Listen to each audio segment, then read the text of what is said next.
Prophet Yusuf, peace be upon him, lived in a time of tribes, shepherds, and simple desert societies.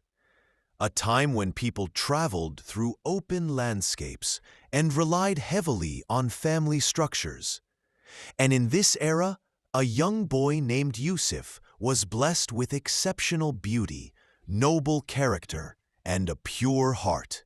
And his story begins with innocence and divine destiny, where the Quran introduces him as someone chosen by Allah for a great mission. And one night Yusuf comes to his father Yaqub, peace be upon him, and narrates a powerful dream. "O my father, indeed I saw 11 stars, the sun and the moon. I saw them prostrating to me." And Yaqub immediately recognizes that this is not an ordinary dream, but a sign that Allah will raise Yusuf to a high rank, give him wisdom, and make him a leader among people. But he also warns him gently not to share this dream with his brothers, for jealousy can grow in hearts. And thus begins the era of Yusuf, an era shaped by dreams, destiny, betrayal, patience. The brothers of Yusuf, feeling overshadowed by the love their father had for him, allowed envy to take root in their hearts, and they whispered among themselves that their father loved Yusuf and his younger brother more than all of them.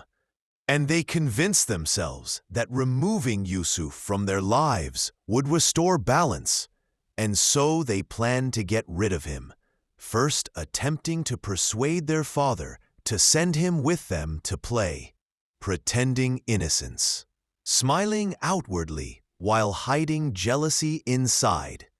And after much pleading, Yaqub reluctantly agreed, though his heart felt uneasy, and he warned them to take care of Yusuf. But once far from home, the brothers carried out their dark plan and threw Yusuf into a deep, dark well, ignoring his cries, silencing their guilt, and returning home with a false story, presenting their father with his shirt stained with fake blood, claiming a wolf had devoured him. And Yaqub, although heartbroken, knew something was wrong. Inside the well, young Yusuf sat in darkness, frightened yet calm, and Allah sent comfort to his heart, assuring him that this tragedy would one day turn into honor, and that he would eventually confront his brothers and inform them of what they had done, though they would not recognize him at first. And as Yusuf waited, thirsty and exhausted, a caravan traveling through the desert stopped nearby and sent a bucket into the well to draw water, only to find a beautiful child clinging to the rope. And the traders, amazed by his purity, decided to take him to Egypt to sell him as a slave. And thus Yusuf's life transformed from a child of a prophet to a servant in a foreign land. But through every stage, Allah's plan continued, guiding him toward greatness. When Yusuf arrived in Egypt, he was sold in the marketplace for a low price, not because he lacked worth, but because the traders failed to understand his true value. But the man who bought him, known as Al-Aziz, a high-ranking minister, saw potential in him and took him to his household, telling his wife to honor him and treat him well, for perhaps they could adopt him as a son. And Yusuf grew in this new environment with dignity, intelligence, and moral strength, quickly gaining respect from everyone around him. And the era of Yusuf in Egypt began with quiet growth, unseen preparation, and divine training for the future leadership he would hold. As Yusuf matured, his noble character became evident to all. He was truthful, hard-working, humble, and guided by divine wisdom, and the people of the household noticed his honesty and trustworthiness. allowing him responsibility over various tasks. And as he grew into adulthood, Allah granted him exceptional wisdom and understanding, preparing him for the tests that would soon come. Tests that would challenge his morality and patience and elevate him to spiritual greatness. The minister's wife, known for her beauty and influence, found herself attracted to Yusuf due to his purity and striking appearance, and she attempted to seduce him, locking the doors and calling him towards sin. But Yusuf, fearing Allah and honoring his values, refused with firmness and righteousness, saying, "Allah forbid." And as he tried to escape, a struggle occurred, and his shirt was torn from the back. And when the minister entered, she attempted to blame Yusuf. But a wise infant or witness proved the truth, stating that if the shirt was torn from the back, Yusuf was innocent, which it was, clearing his name.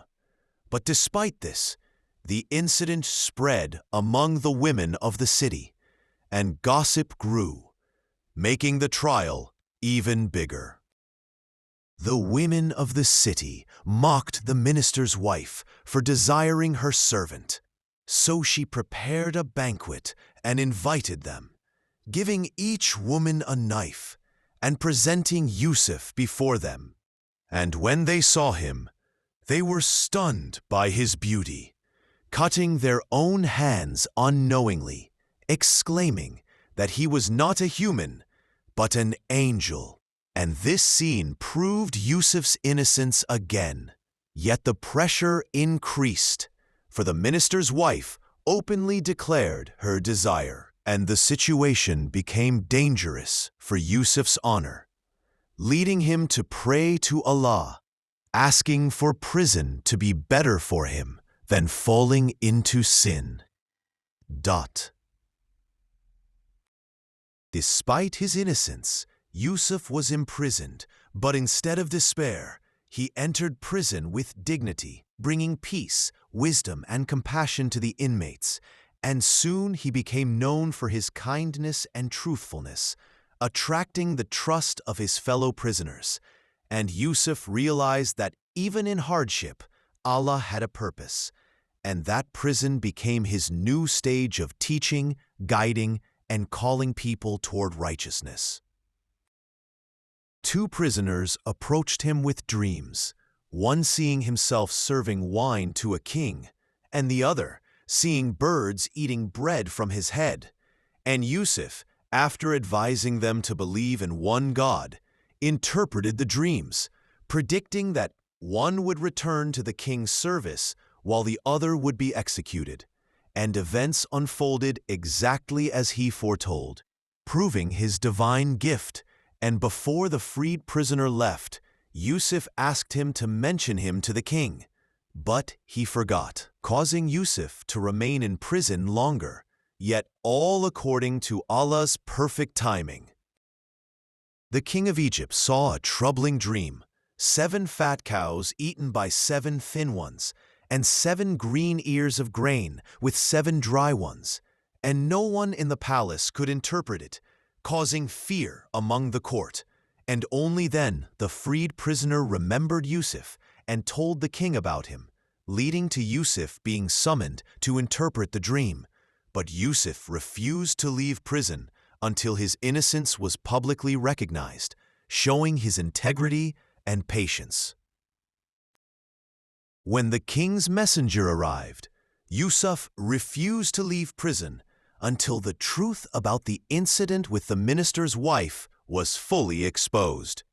And this act of dignity impressed the king, who invited the women of the city for questioning, leading them to confess that Yusuf was innocent and that his integrity and purity had been wrongly challenged. And even the minister's wife admitted that he had told the truth and that she was the one who attempted to seduce him. And with this public declaration, Yusuf's honor was restored, proving that patience and righteousness always lead to elevation.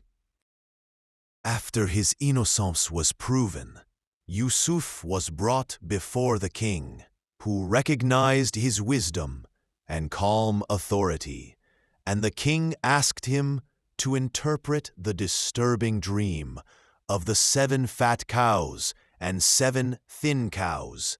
And Yusuf explained that the dream represented 7 years of abundant harvest, followed by 7 years of severe famine, and he advised the king to store grain carefully during the good years to survive the difficult ones. And the king, deeply impressed by Yusuf's strategic mind, elevated him to a high position of authority over the food reserves and agriculture of Egypt. Yusuf accepted the position with humility and responsibility, becoming the Minister of Finance and Agriculture, and he organized Egypt with exceptional planning, preparing huge storage systems to save grain during the 7 years of plenty, ensuring fairness, justice, and balance.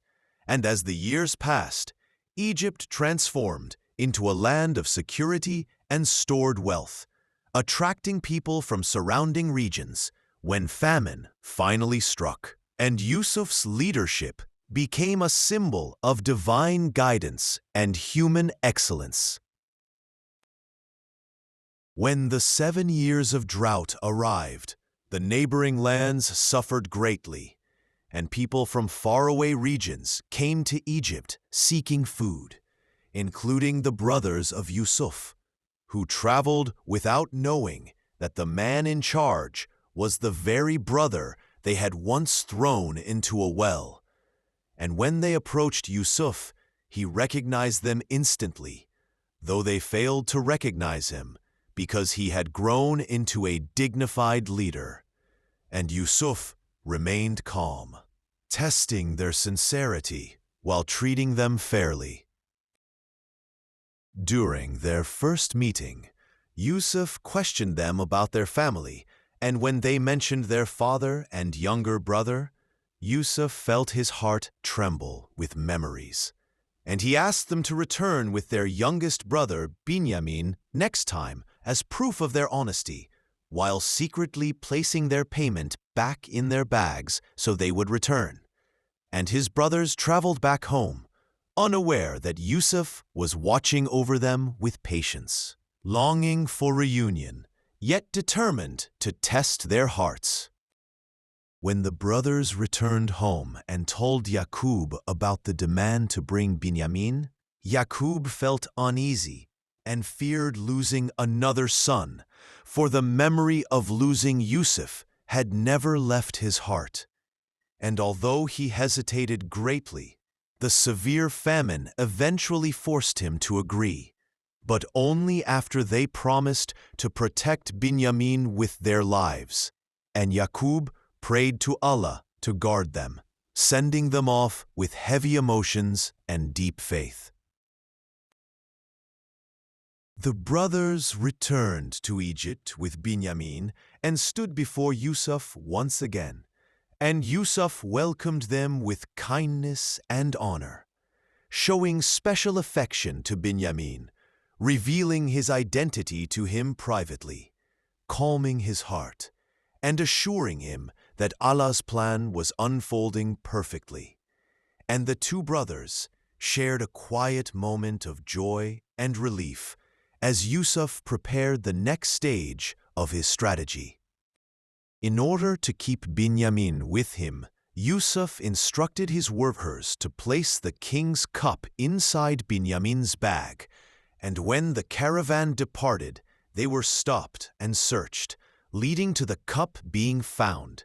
And although the brothers were shocked, they agreed to abide by Egyptian law, which required the one in whose possession the item was found to stay as punishment, and this allowed Yusuf to keep his beloved brother close while continuing the test of his other brothers. The brothers pleaded for mercy explaining that their father would be devastated if Binyamin did not return. But Yusuf maintained the law without revealing himself, watching how their hearts had softened over the years. And when the eldest brother refused to return home without Binyamin, choosing instead to remain in Egypt, Yusuf observed the beginning of their transformation, a humble shift from jealousy to remorse. When the remaining brothers returned home without Binyamin, Yaqub was overwhelmed with sorrow yet again. But instead of losing faith, he turned even more deeply to Allah, crying tears of longing for Yusuf and Binyamin, while saying, "I only complain of my sorrow and grief to Allah." And his hope remained alive despite the pain, believing firmly that Allah would return all his sons to him one day. And this unwavering faith marked one of the most emotional moments in the era of Yusuf.